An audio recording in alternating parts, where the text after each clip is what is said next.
आज हम इतिहास के एक ऐसे पन्ने को पलटने जा रहे हैं जिसने भारतीय उपमहाद्वीप की पूरी दिशा ही बदल कर रख दी। 1674 का वो ऐतिहासिक राज्याभिषेक जिसने एक लंबे और कड़े संघर्ष को एक औपचारिक संप्रभु राज्य में बदल दिया। छत्रपति शिवाजी महाराज का यह राज्याभिषेक महज एक रस्म नहीं था, बल्कि सही मायने में एक नई सुबह थी। एक ऐसा मास्टर स्ट्रोक जिसने स्वराज्य के सपने को एक वैध और शक्तिशाली साम्राज्य का रूप दे दिया। आइए इस ऐतिहासिक चर्चा में गहराई से उतरते हैं।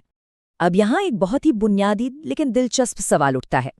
जिस शासक ने अपने बाहुबल और शानदार कूटनीति से पहले ही एक विशाल साम्राज्य खड़ा कर लिया हो, उसे इस तरह के औपचारिक समारोह की क्या जरूरत थी?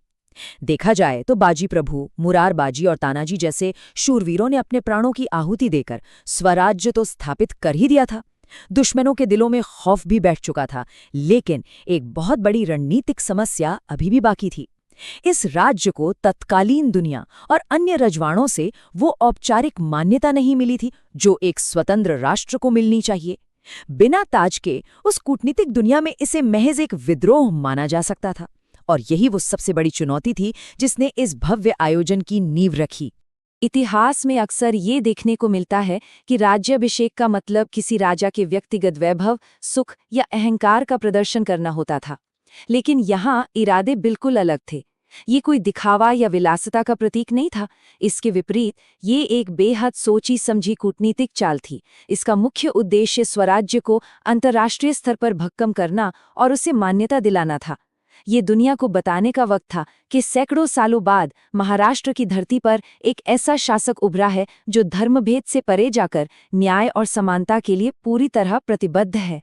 ऐसे एक स्वतंत्र और संप्रभु राज्य की पहली जरूरत क्या होती है? जाहिर है, एक मजबूत और सुरक्षित राजधानी, और इस काम के लिए चुना गया रायगढ़ किले को। ये चुनाव कोई इत्तेफाक नहीं था। रायगढ़ की भौगोलिक स्थिति कुछ इतनी अचूक थी कि वहां से पूरे स्वराज्य पर नजर रखना और दुश्मनों की हर चाल को भांपना बेहद आसान था।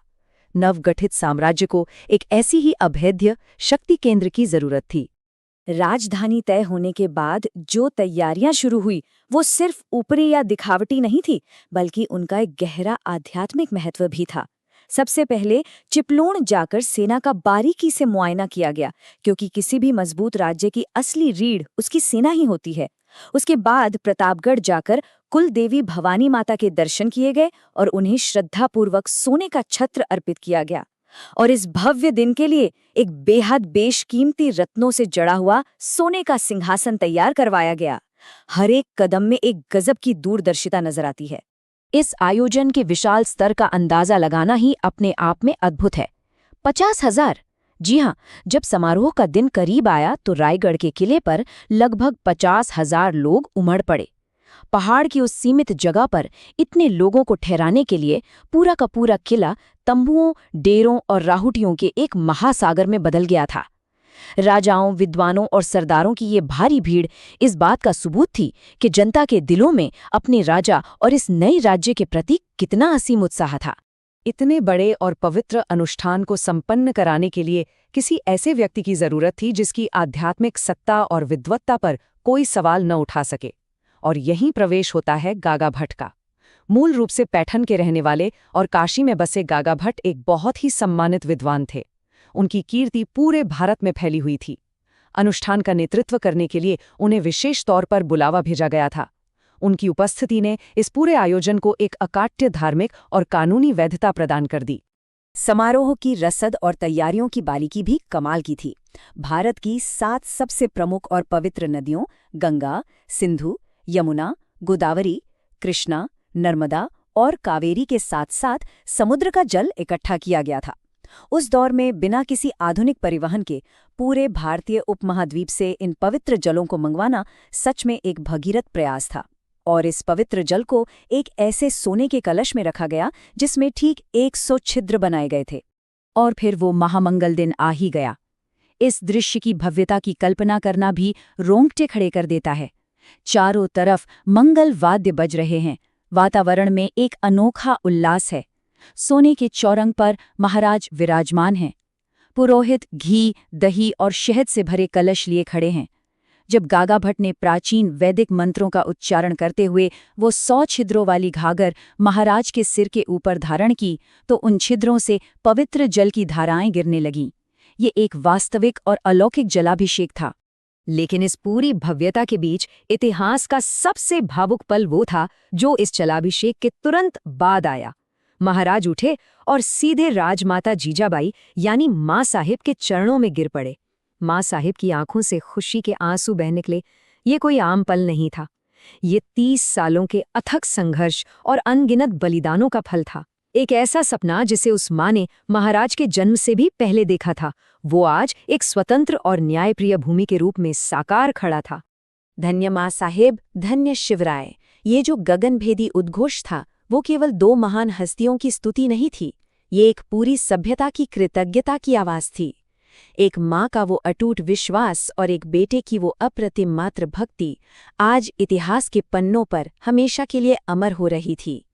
एक ऐसी भूमि का सपना जहां हर इंसान सिर उठाकर स्वाभिमान से जी सके, आज सच में हकीकत बन चुका था। उस भावुक क्षण से वापस राजसी दरबार की भव्यता की ओर लौटते हैं। माँ का आशीर्वाद लेने के बाद महाराज उस रत्नों जड़े सोने के सिंहासन पर विराजमान हुए। उनके एक तरफ महारानी सोयराबाई बैठी और दूसरी तरफ युवराज संभाजीराजे, और सिंहासन के दोनों ओर राज्य के महत्वपूर्ण स्तंभ अष्टप्रधान यानी 8 मंत्रियों का परिषद खड़े थे। ये दृश्य एक स्पष्ट संदेश था कि अब ये राज्य एक सुदृढ़ और व्यवस्थित शासन प्रणाली के तहत काम करेगा। और फिर वो ऐतिहासिक घोषणा हुई जिसने दिशाओं को गुंजा दिया। गागा भट्ट ने महाराज के सिर पर राज छत्र धारण किया और पूरी शक्ति से उद्घोष किया, क्षत्रिय कुलावतंस सिंहासनाधीश्वर श्री शिव छत्रपति यानसा विजय असो। इस घोषणा के साथ ही दरबार जय जयकार से गूंज उठा। और सिर्फ दरबार ही क्यों, उसी क्षण महाराष्ट्र के सभी किलों पर तोपें दागी गईं। वो तोपों की गर्जना पूरे उपमहाद्वीप को बता रही थी कि अब स्वराज एक संप्रभु राज्य है और उसके राजा अब छत्रपति हैं। ये राज्याभिषेक सिर्फ एक उत्सव नहीं था, इसके बहुत ही ठोस और दूरगामी परिणाम सामने आए। 1674 के इसी ऐतिहासिक दिन से एक नई काल गणना राज्याभिषेक शक की शुरुआत हुई। महाराज शकरते राजे यानी एक नए युग के निर्माता कहलाए। और किसी भी स्वतंत्र राष्ट्र की सबसे बड़ी पहचान उसकी अपनी अर्थव्यवस्था होती है, इसलिए तुरंत स्वतंत्र मुद्रा यानी अपने सिक्के ढाले गए। ये दुनिया को स्पष्ट संदेश था कि ये राज्य अब पूरी तरह से स्वतंत्र है। और वो जो शुरुआत में कूटनीतिक रणनीति की बात हुई थी, वो 100% सफल रही। इस समारोह में दुनिया भर के दूत मौजूद थे। अंग्रेजों का दूत हेनरी ऑक्सिंडन तो खास उपहार लेकर उपस्थित हुआ था।